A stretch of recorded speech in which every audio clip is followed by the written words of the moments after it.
2025년은 어떻게 보면은 이 두 선수, 시너와 알카라스가 새로운 빅2를 완성한, 빅2 시대를 완성한 그런 2025년이라고 할 수가 있겠고, 2026년도 이 두 선수에 의해서 모든 그랜드슬램 대회를 포함한 ATP 투어 대회가 이 알카라스 시너의 양강 체제로 의해서 이끌어 가질 확률이 현재로서는 너무나 높습니다. 거의 틀림없을 정도라고 할 수 있을 정도라. 이 선수들은 아직 어리고 젊고 뚜렷한 부상 징후가 나오지 않았고, 그리고 무엇보다 그 다음 레벨의 선수들이 이들과의 경기력 차이가 상당하다는 것을 2025년에 보여줬기 때문에 2026년에도 이 둘의 이 양강 싸움은 계속될 것이다 라는 것은 뭐 예측도 아니고요. 이것은 너무나 팩트에 가까운 얘기라고 할 수 있지만, 뭐 물론 공운둥글어서 변수가 나올 수도 있습니다만,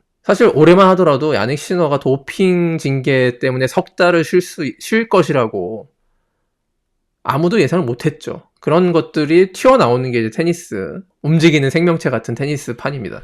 자, 그래서 이 시너와 알카라스가 올해 어떻게 또 그랜드슬램, 가장 중요한 타이틀인 이런 기록들을 이어갈 것이냐인데, 제가 보기에는 조금 좀 마이너하게 이들의 경쟁을 살펴볼 필요가 있다. 첫 번째 관전 포인트는 2026년에 바로 1월 호주 오픈, 그리고 5월 프랑스 오픈입니다. 누가 먼저 커리어 그랜드슬램 4대 메이저 대회를 그 시기에 상관없이 한 번 이상씩 우승하는 커리어 그랜드슬램 뭐가 되느냐. 자, 알카라스 같은 경우에 1월 호주 오픈에서 우승하면 역대 최연소 커리어 그랜드슬래머가 됩니다. 4대 메이저 대회를 한 번 이상씩 우승한 가장 어린 나이에 그것을 달성한 선수가 되는 것입니다. 기존 기록이 라파엘 나달이 24살에 달성했었는데 2010년 US 오픈 우승으로, 이것을 알카라스가 1월 호주 오픈에서 우승하면 22살에 2년이나 단축시킬 수가 있습니다. 커리어 그랜드슬램. 이게 뭐 사실 어쨌든 커리어 그랜드슬램은 나이에 관계없이 달성만 하면 장땡 아니냐라고 보실 수 있겠지만, 우리는 알카라스를 지금 현재 빅3와 비교를 하는 이유는 빅3 때의 나이대보다 훨씬 더 빠른 속도로 기록을 쌓아가고 있기 때문에, 그것이 이런 추세가 이어지면 빅3가 쌓아놓은 엄청난 기록들을 깰 수 있는 거의 유일한 선수 아니겠느냐, 이런 선수가 또 나오겠느냐, 기대감과 이제 호기심으로 알카라스의 그 기록 행진을 지켜보는 것이죠. 그것 중에 또 하나가 최연소 세계 랭킹 1위였고, 그 다음에 이번에 최연소 커리어 그랜드슬램 달성, 이것입니다. 1월 호주 오픈에 달성할 수 있겠느냐 관심이 모아지는데, 변수는 역시 테니스판은 살아 움직이는 생명체예요.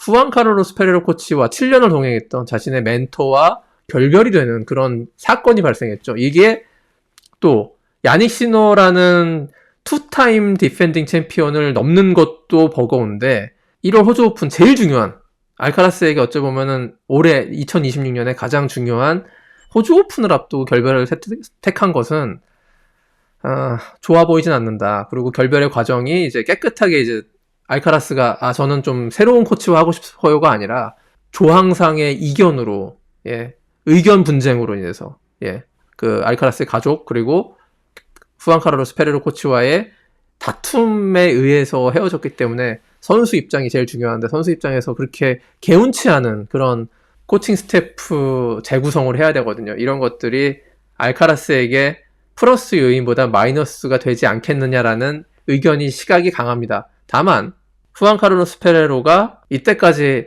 카를로스 알카라스의 잠재력, 그것을 그 천장을 막아놨던 존재일 수도 있어요. 어쩌면 어떤 새장 안에 풀려난 새가 훨훨 날아갈 수도 있는 계기가 될 수도 있다. 어디까지나 가정입니다. 그래서 1월 호주 오픈에서 알카라스가 시너의 3연패를 저지하고 우승을 하게 되면 역사상 최연소 커리어 그랜드슬램을 달성하는 엄청난 기록을 세울 수가 있다입니다. 이것이 첫 번째 2026년의 관전 포인트라고 할 수 있고요.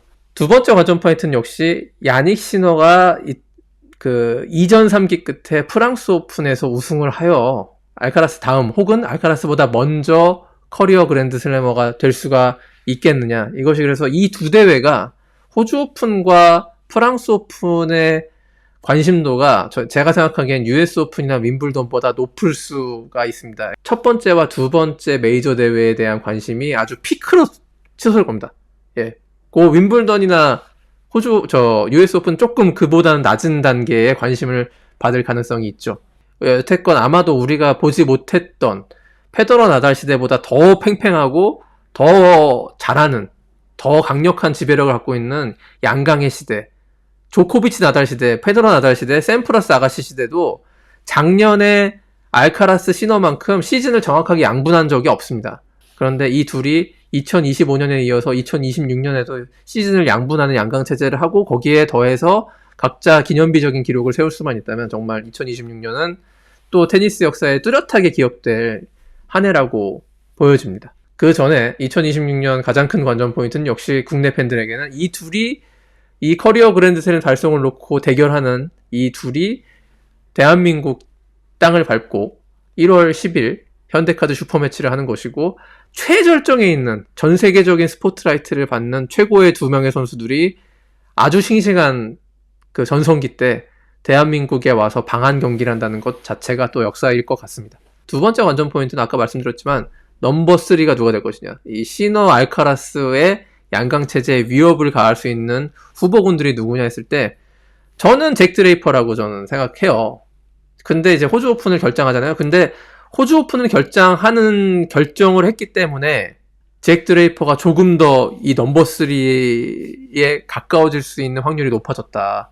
이렇게 역으로 생각합니다. 그만큼 부상을 철저하게 재활을 해서 나오겠다라는 굳은 결의, 그런 걸로 보이기 때문에 잭 드레이퍼에게는 사실은 윈블던이 아마 윈블던과 US 오픈을 타겟으로 해야 될 것 같고요. 그때 시너 알카라스의 아성에 도전할 수 있는 그런 포지션에 이를 수 있다. 잭 드레이퍼, 그리고 자 홀고르네는 올 시즌 어려울 것 같고요. 넘버 3. 그 다음에 야쿤맨식, 여전히 저는 이제 서브는 좋은데 야쿤맨식이 클레이 코트나 이런 쪽에서 활약할 수가 없는 구조예요, 지금 기량상으로는. 그래서 저는 맨식을 당장에 이렇게 그 넘버 3 후보로 격상시키는 건 좀 무리가 있다고 보고 오히려 폰세카가 가능성이 있지 않을까. 폰세카의 포핸드 파워, 그 베이스라인 게임에서 시너 알카라스의 그 강력한 스트로크에 맞설 수 있는 그런 힘과 파워를 보유하고 있는 폰세카, 오히려 또 넘버 3 후보로 각광을 받고 있고, 네. 아니면 오래된 넘버 3 후보가 있습니다. 노박 조코비치죠. 조코비치는 누구보다 3인자에 익숙한 선수 아닙니까? 페드로 나달 양강 시대 때 3인자를 했었고, 초창기 커리어 때 3인자였고, 이제 커리어 말기에도 3인자를 하고 있는데, 이 3인자가 정말 이를 갈고 나와서 짜잔 하고 도전장을 던질 가능성 있지 않을까. 또 여전히 저는 메드베데프, 치치파스, 자 코트 표면에 따라 이 선수들은 코트 표면을 좀 나눠놓고 봐야 돼요. 자 치치파스가 롤랑가로스에서 이 양강에게 한번 도전을 한다거나, 다닐 메드베데프가 US 오픈에서 자 US 오픈 2차례나 결승에 진출한 전력이 있는 다닐 메드베데프가 뭔가 이제 새로운 코치를 이제 바꿨고 겨울 시즌 조용하게 잘 보냈는데 다시 한번 하드코트에서의 그 끈끈한 어떤 문어발적인 수비력을 회복할 수만 있다면 저 US 오픈에서 메드베데프가 시너 알카라스에 도전할 수 있는 그런 뭐 제3의 후보라고 하기에는 이미 세계 탑까지 찍은 선수긴 하지만 그런 후보라고 할 수 있고 요 정도가 보이지 않으세요? 그리고 오제 알리아심 있죠. 필릭스 오제 알리아심. 알렉스 디미노, 좀 테일러 프리츠는 좀 어려울 것 같습니다. 테일러 프리츠는 이미 정점을 찍고 내려오는 추세에 있는 것 같고, 다만 알렉스 디미노의 스피드, 그리고 제가 개인적으로는 클레이 시즌 넘버 3, 클레이 시즌으로 한정하면은 무세티를 넘버 3 후보로 꼽고 싶거든요. 로렌조 무세티가 올해 엄청난 속도로 성장을 했어요. 네, 탑 5급에 들 수 있는 테니스를 결국에는 장착을 했습니다. 이제 여기서 조금 더 나갈 수 있을 것이냐. 그 무세티가 갖고 있는 약간의 한계, 서브죠. 예, 서브의 파워, 속도 이런 것들을 좀 조금만 더 스텝업을 할 수 있겠느냐.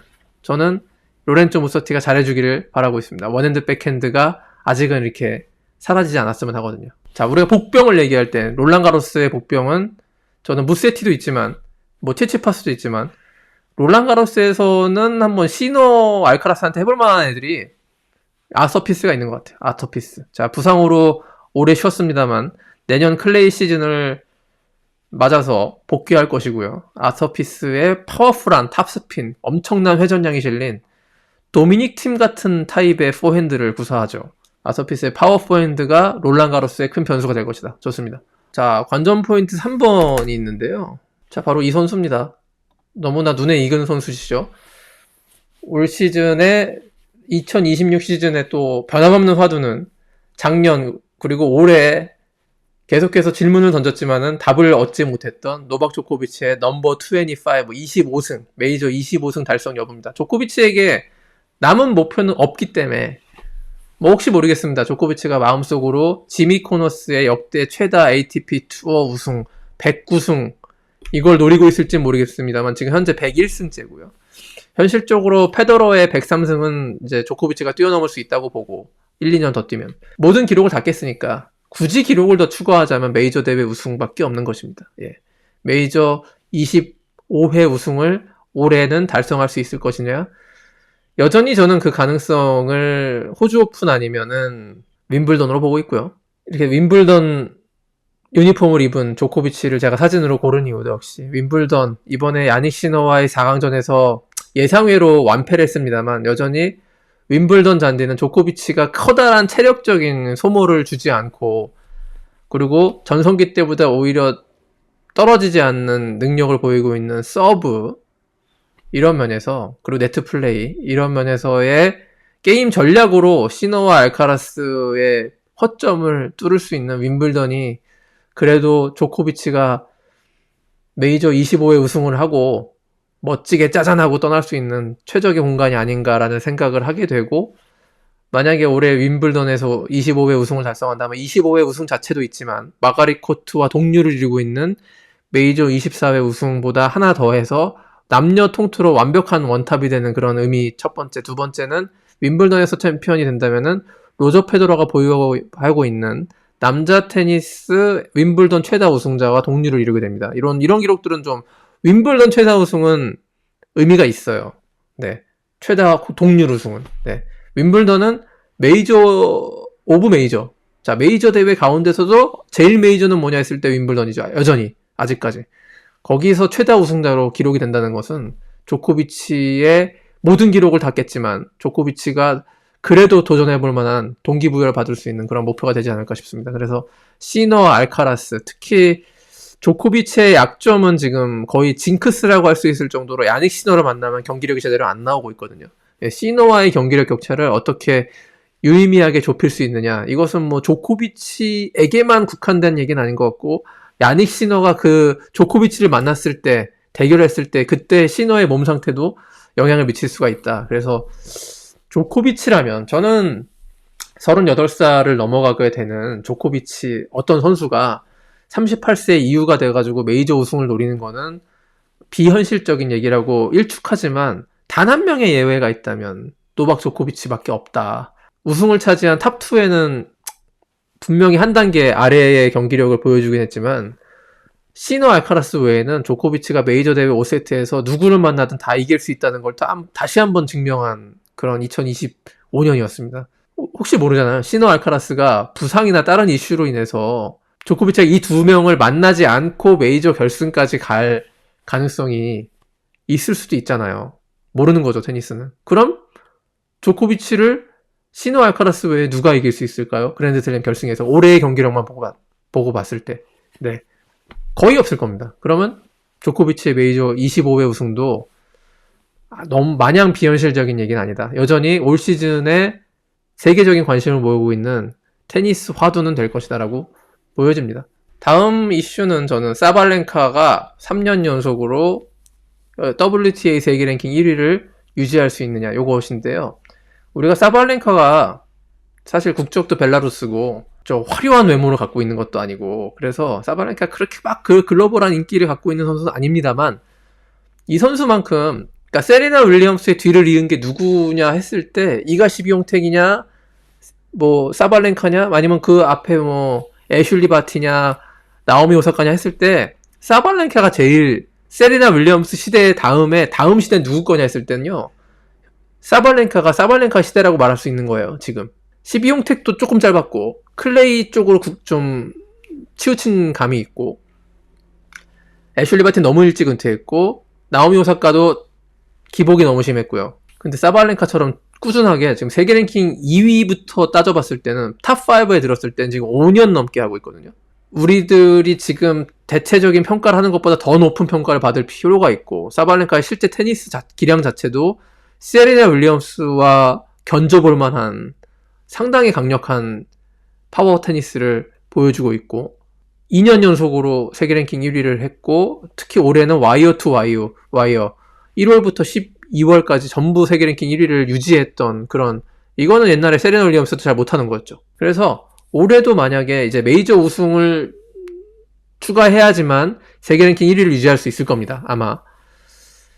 그것보다 더 중요한 거는 3년 연속으로 WTA 퀸의 자리를 사발렌카가 유지한다면 우리는 명백하게 세레나 윌리엄스의 뒤를 잇는 사발렌카의 시대가 진행되고 있다라고 말할 수 있기 때문에, 사발렌카가 올해만큼 내년에도 거의 모든 대회에서 4강이나 결승에 갈 수 있는 꾸준함을 발휘할 수 있을지 봐야겠는데, 내년이 큰 고비가 되는 것은 경쟁자들의, 적수들의 어떤 경쟁력이 많이 올라왔다는 겁니다. 시비용택이 윈블던을 우승을 했었고, 또 여전히 클레이 코트에서 시비용택은 강력할 것이고, 그리고 리바키나라는 또 사발렌카가 늘 두려워할 수밖에 없는 또 다른 파워 테니스의 달인이 이제 제 기량을 찾아서 2026년을 준비하고 있다는 것이기 때문에, 사발렌카의 3년 연속 세계 랭킹 WTA 1위, 요게 굉장히 큰 2026년의 화두로 제기가 될 것이고, 저는 다른 선수들, 사발렌카의 그 3피트를 저지할 수 있는 유력 후보 이가 시비용택이, 자 과연 요것도 또 화두가 될 것 같습니다. 클레이 코트의 어떤 지배력을 회복할 것이냐. 우리가 여자 나달, 여자 흑신이라고 부르는 이가 시비용택이 작년 클레이 코트에서 실망스러운 성적을 거뒀는데, 자 작년에 그 클레이 시즌 때 이가 시비용택의 어떤 멘탈이나 어떤 준비 상황은 좋지 않았습니다. 그렇지만 그때 그럼에도 불구하고 윈블던 우승이라는 뭐 반전을 이뤘고, 자 올해 시비용택이 사발렌카에게 빼앗긴 여자 테니스의 여제 자리를 빼앗기 위해서는 반드시 클레이 코트에서의 그 경기력 회복이 필요하거든요. 과연 여자 흑신이 다시 롤랑 가로스 타이틀을 탈환할 수 있을 것이냐, 요것이 문제고, 그와 맞물려서 작년 롤랑 가로스의 새로운 여제로 떠올랐던 코코 고프, 자 수비형 테니스를 롤랑 가로스 클레이 코트 타이틀을 차지했던 코코 고프가 서브 전문가를 만나서 이번 비시즌에 서브를 얼마나 또 기량을 업그레이드 시켜가지고, 아직 21살밖에 안 됐잖아요. 어린 나이기 때문에 기량 향상의 여지가 충분히 있습니다. 고프의 서비스가 얼마나 업그레이드 돼서 내년도 메이저 대회 판도를 뒤흔들 수 있느냐, 이것도 여자 테니스의 새로운 관전 포인트라고 보여집니다.